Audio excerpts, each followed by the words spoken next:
Hey guys, I'm gonna try to explain it the best way that I can. I know it's a bit loud from the car, from the engine, but I hope you're gonna be able to hear me. As you can see, I have disassembled everything once again, and it is a mess. And I think that I have finally figured out the problem with the windshield wiper, and I think that everything is because of this relay, which is some sort of a complex one. It's not simple only for the wipers, and includes the blinkers and I don't know what else. So this is from the gray Mercedes, and when I install this I can't seem to find problems, but as you can see, I just inserted the one from the green Mercedes, the original one, and once I inserted this thing and the wiper started without any reason whatsoever. So I think that the problem might be with this thing. So this is what I have uncovered so far, and I truly hope that this is going to be the reason, because I thought that the alarm system, the security system that is installed on the car, it is fed through these wires which are connected to the switch, and I thought that this is the reason, but there is no way, because this is for the blinkers, the left and the right turn signals, and this is just supplying the immobilizer with power. So there is no logic for this thing to be the reason, and this is the old switch that I have installed just for the sake of experimenting, and so far I think this is the only plausible reason, because most of the wiring of the car is beneath these boxes, the fuse box and the relay box, which is beneath this, and I'm sorry I can't move them because there is power underneath, so I'm afraid not to touch anything with them, so I can't move them. But most of the wires are beneath these boxes and they seems to be fine. The other wiring that is visible seems to be fine, so I can't seem to find a different reason except this thing. So I'm gonna assemble everything back together. I'm gonna do more tests.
Well guys, I hope that you saw what was this doing when it is installed, how the car behaves.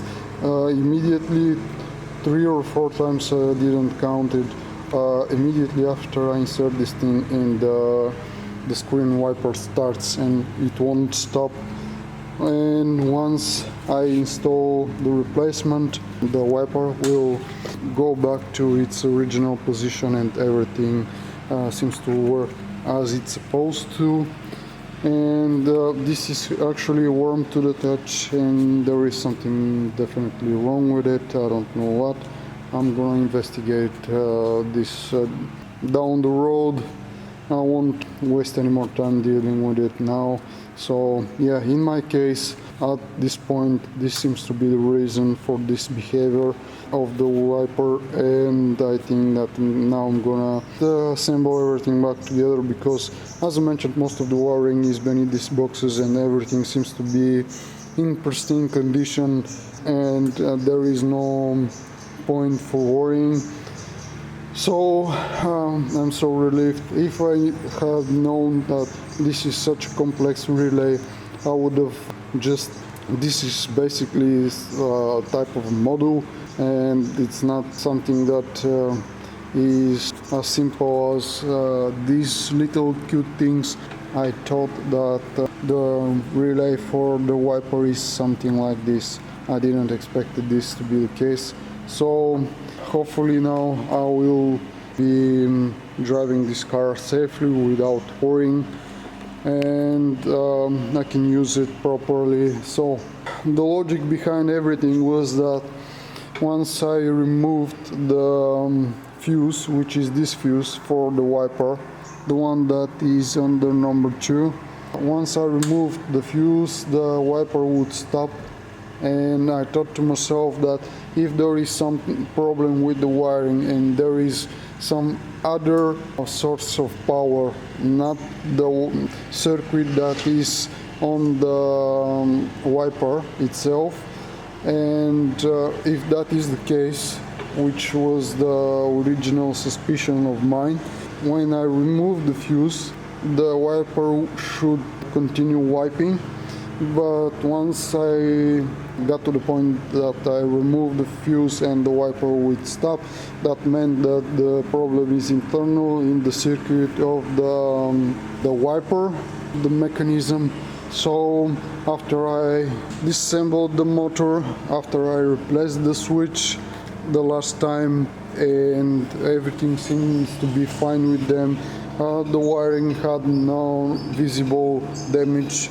This was the only other logical solution, at least for me, so I'm hoping that this problem is going to be resolved, at least for the foreseeable future. So yeah, I'm going to start assembling everything back together and start testing the car once more.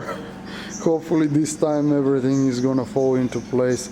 So just wanted to mention, because this is the perfect opportunity to show you this as well. I was about to disassemble this lower part of the dashboard over here, and just in case if you are wondering how to remove this, as you can see there are some screws behind this. For this switch to be removed, it needs to be pulled out. There is this nut, giant nut over here, I think it is 24 millimeters, needs to be unscrewed, and behind you can find these 2 pins that are slided like this to the right side on there in the 2 holes. And after this thing is removed, there are the screws over here in the bottom. There should be some screws. You won't be able to see them, unfortunately, because they are removed as well. And on the right side there is this little cute plastic thing. I'm gonna try to show you. This is it, and it has this, sits like this to the right side, and it has this big plastic pin over here and the 2 on this side. This was already broken, it wasn't me doing this. So again, it needs this needs to come off first, and then the 2 on the right needs to slide out. So basically, pretty much this is it about the disassembling of the lower part of the dashboard. So there is something, the parking brake switch, but I didn't got to disassemble that. I think that this switch for the hood has to be disassembled somehow, and there is a nut that keeps this in place that needs to be addressed through the port of the switch for the hood. The bolt is accessible through this hole over here, and this thing also can be removed. There are 2 screws over here as well. So in my case I don't need to disassemble everything. I'm gonna disassemble it probably when I start working on the interior of the car, if I get to that point, because I may change the plans, I don't know, so we'll see.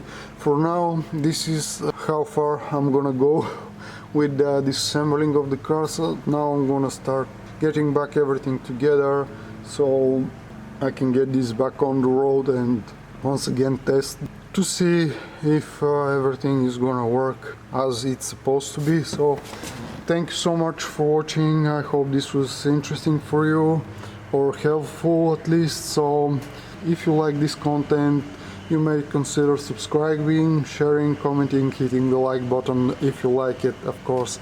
So stay safe, and I hope to see you in my next video. Bye for now.